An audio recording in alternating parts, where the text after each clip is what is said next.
Magandang araw na naman sa inyo mga kabayan. Ay, nakikita nyo gaari. Meron ako din pansit bato. Ang lutong gagawin ko din ay parang yung pansit batil na tawag ng mga taga Tugigarao. Di ang mangyayari din ay pinagsamang pansit bato at saka lutong pansit batil.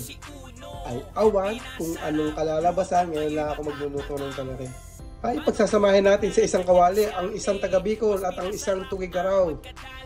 Dadalihin ko na rin mga kabayan at baka madali pa ng iba. Uumpisahan ko din sa bawang. Pasusundan ko na rin sibuyas.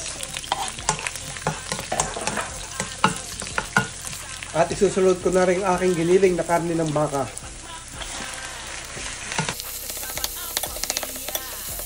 Lagyan na natin ito ng mga pampalasa mga kabayan. Unahin ko sa asin. Paminta. Saka beef cubes.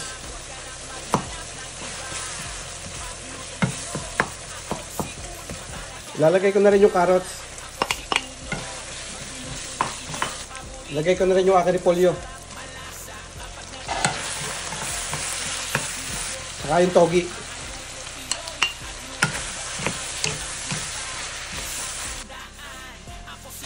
Ahulin ko muna.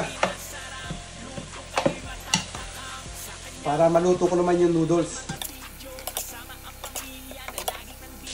Paglalagay naman ako ng tubig ngayon.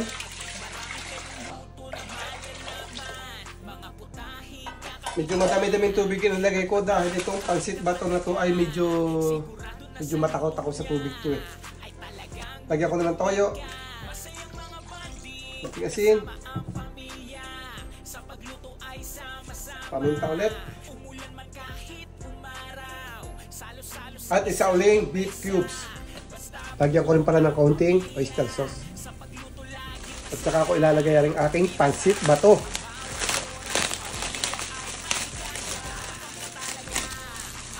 Malapit-lapit na ito sa katotohanan mga kabayan.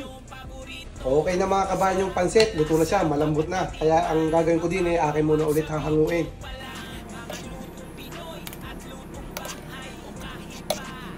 Ito yung kakaiba sa pansit na ito, yung paglalagay ng itlog sa sabaw.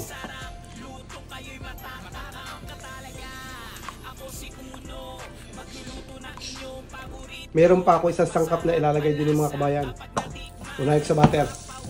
Lagay ko na yung hipon.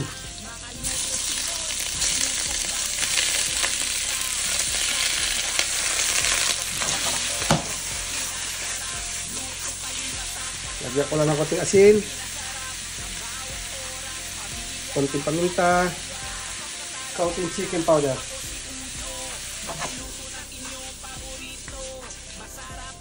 Okay na to mga kabayan.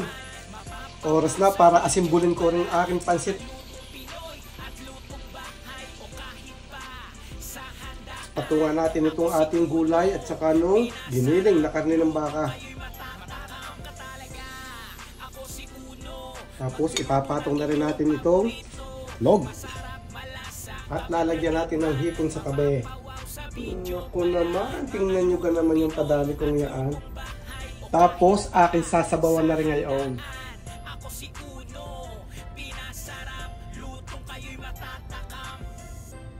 Special ang niluto kong pansit ngayon dahil ngayon ay birthday ng aking inay. Ay happy birthday sa inyo. Kayo umuna na kayo diyan siya, kami inyo laging gagabayan. Happy birthday sa inyo. Are ang aking handa. Tikme na are, tikme. Yan lagi ang aking taga-tikim. Ay talaga naman basta ako'y humawak na ng sandok. Ay naka-umis na yan. Basta paghawak ko ng sandok, naka-umis na. Alam na, di sana. Ay. Anong masasabi mo? Sarap. Pinagsamang Bicolano at Tugigarao sa isang kawali. Ay, masarap nga yan. Tatikman ko na Sarap. Ayos.